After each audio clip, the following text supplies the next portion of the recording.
Hi everyone, my name is Jen. I'm an author and a book reviewer. It is nearly the end of January and I have yet to film my best books of 2025, which is disgraceful. So I'm here to rectify that today and we're going to whiz through my top 12. I think I have 12 books here. I would love to know what your favourite books of the year were. Let me know in a comment down below. Were you happy with your reading year? How many books did you read? Share some stats if you want. I'm not going to be talking about stats in this video, but I'm going to be filming a reading vlog soon where I am going to reflect a bit more on 2025 as a whole and also recommend some favourite TV shows, films, podcasts, etc. because you've been asking me to do that. But that's not what this video is. This is just about the books. So please pull up a seat and join me. The first two books I wanted to mention were books illustrated by Julia Sarda that both came out last year.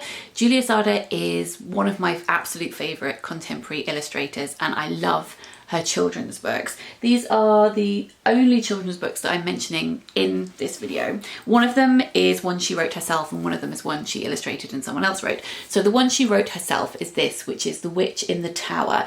And this is the second in the Three Sisters, I guess, trilogy.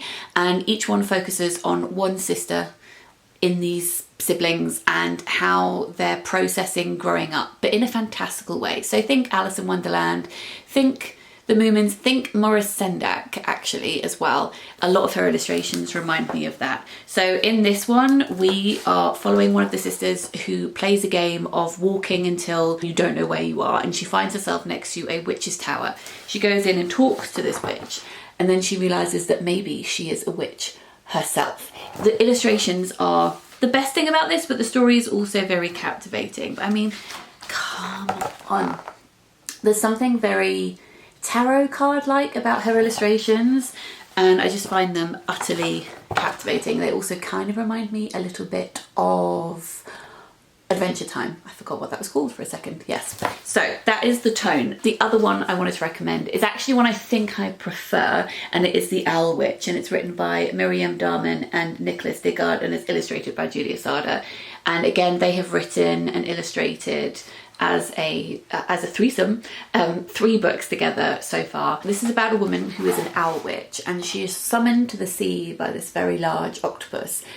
His servant Nor goes to visit the owl witch and says that the octopus requests her company and she decides that she's going to free Nor from being enslaved to this octopus. So it is a love story between these two women and again the illustrations are just something that I am completely obsessed with. I would say both of these books are for 5 to 9 year olds. This one less dark than The Witch in the Tower, but yeah, both of them are a little bit / quite a lot creepy and you know that I love that in my life. Okay, moving on to books for adults. We have got Pizza Girl by Jen Campbell Frazier and this is about a teenager who works as a pizza delivery girl and she's kind of floating through life. She's just found out that she's pregnant and she feels okay about that, but also she's very numb to a lot of the things going on around her and that's been the case since her father died. Then one day at work she gets a call from a woman who says her son won't eat anything apart from pickles on a pizza. So will she make her son a pickled pizza?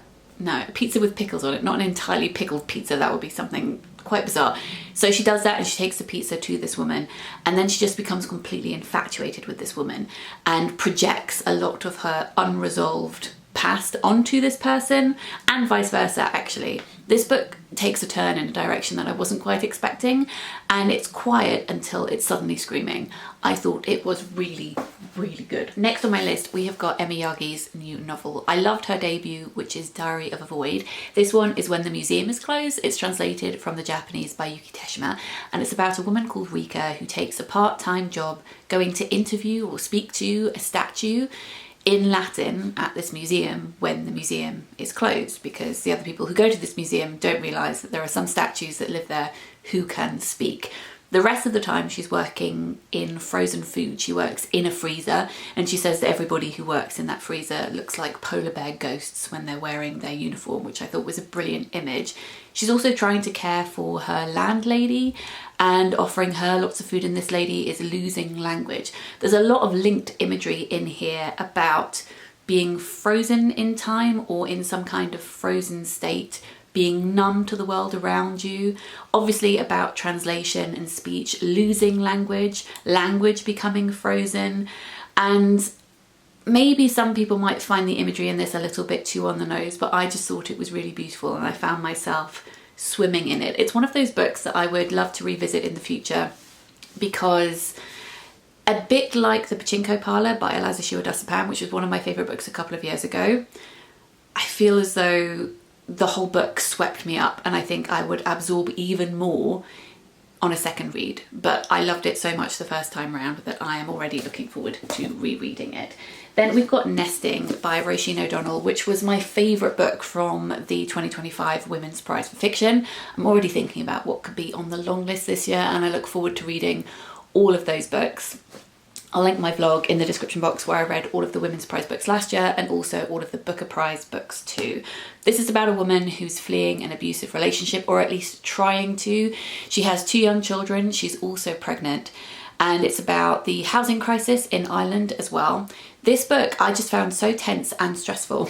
I can't really remember, maybe it was Prophet Song I think I said was the last book before this one that made me feel so tense. I needed to get to the end because I needed to know that these characters were safe. I was utterly gripped by it. So if you're wanting something that's very character heavy but also moves quite quickly, then this one is definitely for you.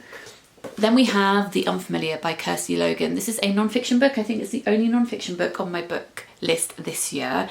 And this is Kirsty's experience of trying to have a child with her wife.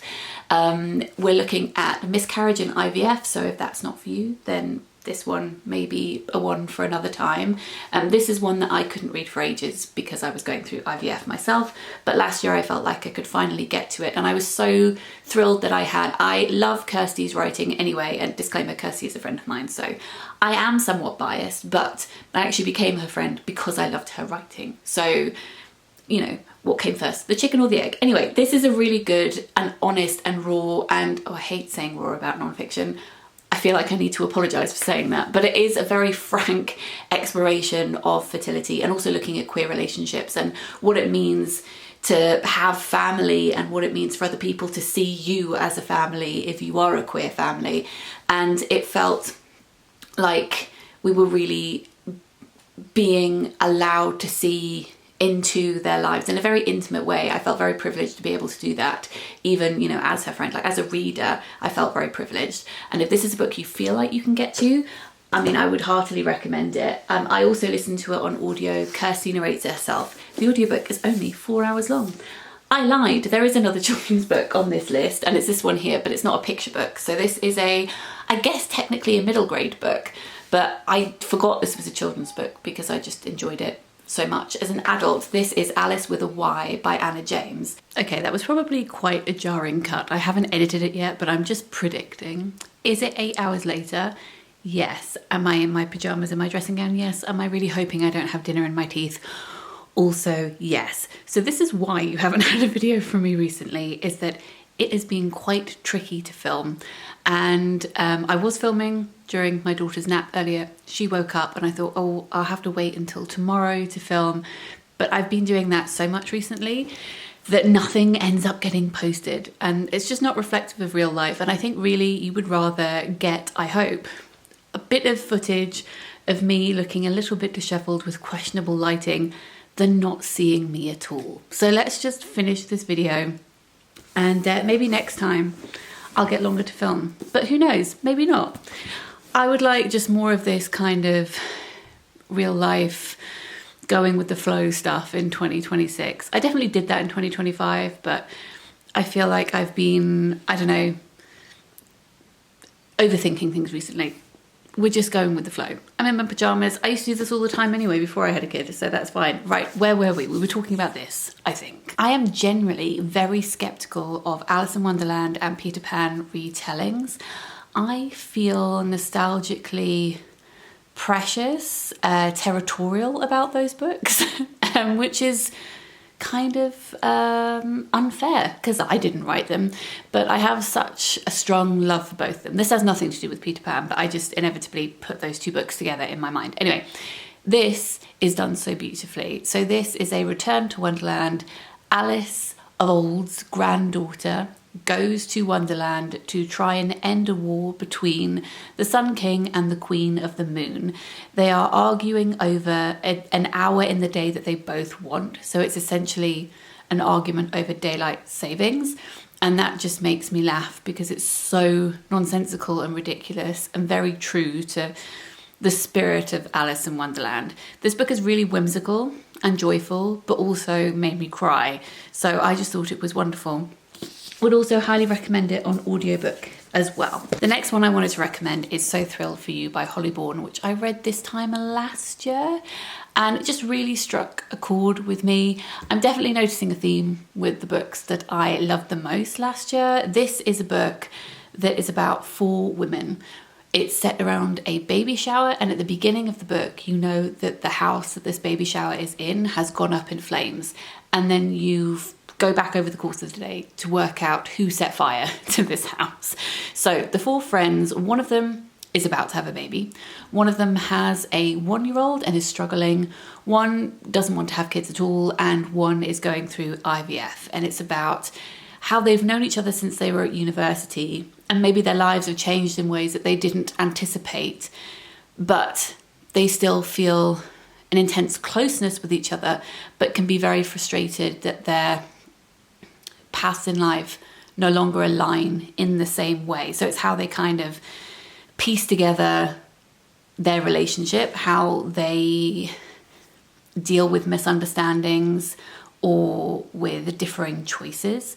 And I, again, like with the Alice book, but in a very different way, found this book hilarious, but also I bawled my eyes out. So yeah, I would recommend this to pretty much everybody, actually. Next, I have 2 recommendations from last year's Booker Prize long list. So we've got Audition by Katie Kitamura, which is a book I wanted to reread as soon as I finished it because it just messes with your head quite a lot in a beautiful way. So we open with a woman having a meal with a man who says he was adopted and he's been searching for his birth mother. He's done some research and he believes that she could be his birth mother. She says, that's not possible. I don't know what you're talking about. End scene. Then we open and their roles are completely different. It's like we're reading an entirely new book. This is a novel about playwriting. It is about performance. It's about the roles we put on ourselves and other people. And as you're reading it, you're not sure if the first part of the novel was a play and the second part is the actor's actual reality, or if it's the other way around, or if you're just reading 2 different versions of these characters' realities in parallel universes. I was strongly reminded of Synecdoche, New York, but also Nathan Fielder's The Rehearsal. I would be really, really shocked if Katie Kitamura hadn't watched Nathan Fielder's The Rehearsal. And if you haven't watched it either, then that's just an extra recommendation from me. It's tongue-in-cheek method acting where people take on other people's lives, and it's faintly ridiculous. And yeah, this felt very much like it was in tune with that. So yes, love that one. Seascraper by Benjamin Wood is my other Booker Prize recommendation. This is about a young man called Thomas who feels much older than he is because he's had a bit of a rough life. He has a horse who he loves very much, and every day he takes this horse out onto a windswept beach in the northwest of England, and he scrapes the seashore for shrimp. That's a hard sentence to say. And he sells it for not very much money. Then one day a man called Edgar rocks up on his door and says, I really want to make a film about this beach and you know it better than anyone else, so you need to help me. And it goes from there. It really caught me off guard, actually. It did some slightly experimental things that I wasn't anticipating, but also it's just very atmospheric, but very sharp in its observations. It reminded me a lot of Muriel Sparks' writing too. My second favourite book of last year was Kumi Kimura's Someone to Watch Over You, which is translated from the Japanese by Yuki Teshima, which is the same for the other Japanese translated book that I mentioned in this pile. This is a book that's set around COVID, but isn't really about COVID, in the sense that we don't talk about illness very much, but we are talking about isolation and characters being cut off from the world. But it's about how these 2 characters, a man and a woman, already were cut off from the outside world. They've been ostracized for one reason or another, and that is only being heightened by the state of the world, and then they happen to find each other. That makes it sound like it's a romance book. It is absolutely not that. It's about paranoia, it's about broken down family relationships. I don't know what it was specifically about this book that moved me so much, but I do know that I read it over a long period of time, and I would read maybe 10 or 20 pages of it a day just because life, and that's the time that I had. And normally if I do that with a book, and I think if any of us do that with a book, we disconnect from it because we are being dragged out of the story constantly, and you can't really, sink into it and get to grips with the characters in the way you would want. But I didn't find that with this book. Every time I picked it up and opened it, I immediately was back in the story, and I think that that is a credit to the writing, the characterization, the atmosphere. I couldn't recommend this book more. And then finally, my favorite book of 2025 was Hum by Helen Phillips, and this is a book I love so much, and I don't know if I'll ever reread it. I probably will, to be honest, but it's one of those books that shook me quite a lot. I had a very strong reaction to it. So it is speculative fiction, is dystopian, it's set in a world that's very similar to ours, but there are things called hums. There are robots that roam the streets and talk to you. They're the people who will serve you if you go into any shop, and they're the ones who will help you if you need information about anything at all. We open with a character called May who's getting a procedure done voluntarily to her face, which essentially changes a pixel in her face. Most people won't notice that she's had this done. They say that close family members may notice, but it will stop facial recognition, and she wants this because she's frightened about how much AI is taking over their lives. This has knock-on consequences though throughout the book, which I won't talk about because of spoilers. And because she has undergone this experimental transformation, she's actually paid to have this procedure, and she uses that money to take her family to the botanical gardens, which is basically like Disneyland in this world. It is a place that you can go and see real trees growing and see strawberries growing and taste them. Because parks don't really exist anymore, trees don't really exist, climate crisis has hit in a way that isn't explored too much in this book. I think that's why it's quite harrowing actually. You read their everyday lives, and then every so often there'll be some big announcement about the world about how, for instance, there are no trees, and that's not the world that you'd particularly been imagining up until that point. So it's completely changing your perception of these characters' surroundings, and I thought that was really interesting. So she decides to pay to take her family to this place. Her husband is really annoyed that she's using the money for that because they're struggling for money anyway, and he would really like to use it in a different way. But their communication is terrible. They don't talk to each other. They're always listening to things through their headphones. Every member of the family has something called a womb in their room, which is like a pod that they can get into, which is a physical realization of the bubble that we put ourselves in when we're looking at our phones. The kids have essentially Tamagotchi-like things that they wear on their wrist called bunnies, and they talk to them all the time instead of talking to their parents.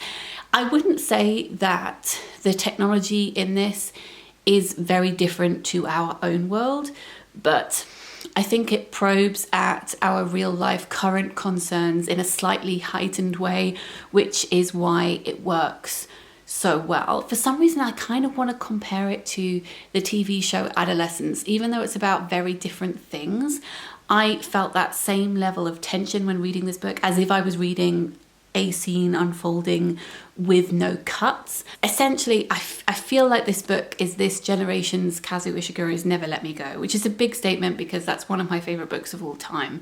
But this book definitely got under my skin.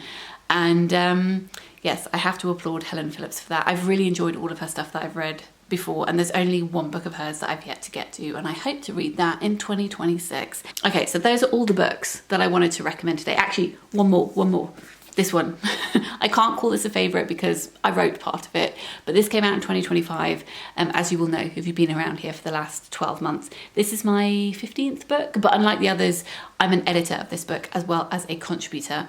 This is Owning It, Our Disabled Childhoods in Our Own Words, and I edited it alongside James and Lucy Catchpole, and it also has 20 other contributors, disabled writers who were once also disabled children. We're all writing about our experience of disability, growing up disabled. Some of the stories in here are funny, some of them are not so funny. We talk about friendship, food, travel, hospitals, all of that stuff. It's primarily for middle grade. It's illustrated by Sophie Camlish. If you haven't picked it up and you would like to, may I recommend this one to you. Thank you very much for joining me for this video and for sitting with me while I'm in my pajamas and my dressing gown. It's actually a very cozy dressing gown. Got this for Christmas. Very nice. How are you? Please let me know in a comment down below. If you're new here and you would like to subscribe, that would be very kind. And if you enjoy my content on here and you would like to consider subscribing to my Patreon, that would also be lovely. I will link that in the description box down below. I am sending lots of love to you all, and I will see you in the not too distant future. Bye.